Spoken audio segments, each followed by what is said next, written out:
You don't want to be in this situation. Trust us. Trust us. You don't want to be in the hospital saying, I regret not getting a vaccine. Just do it.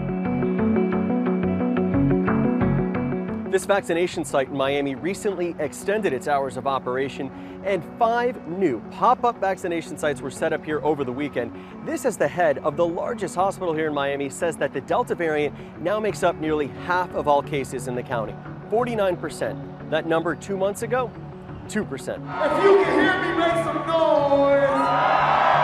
The show goes on amid the spread of the Delta variant. Officials warning those who attended this hip-hop festival in South Florida about the rising number of coronavirus cases in the state. Florida recording 73,000 new cases last week, an average of more than 10,000 per day, now accounting for 1 in 5 cases in the U.S. New pop-up vaccination sites set up with demand ramping up. The White House and CDC reporting about 790,000 vaccinations nationwide over the weekend, possibly the biggest 24-hour period since early July. Nearly 60% of U.S. adults are fully vaccinated, but cases have skyrocketed 314% since mid-June, and hospitalizations are up by nearly 40%. The South is struggling. Florida, Arkansas, and Louisiana have the highest rates of infection in the country. This healthcare worker in Alabama is urging people to get vaccinated. For me personally, I've never been as frustrated professionally as I am right now.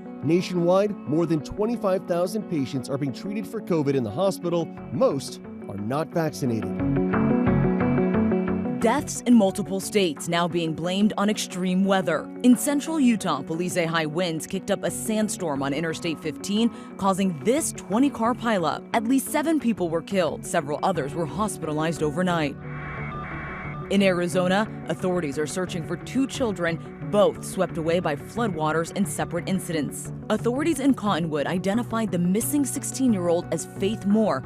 Authorities say rushing water swept her off her car during the rescue attempt. The water was only at her knees at the time she called for help. The water quickly rose to over 8 feet within an hour. Farther south, authorities are searching for a 4-year-old girl in the town of Pima, where police say floodwaters overtook a family's car on this road. Rescuers pulled 5 family members to safety, but the water swept the vehicle away before they got to the little girl. It's a small community, and it's heartbreaking when something like this happens. In the meantime, the extreme drought is fueling at least 80 wildfires in 11 states.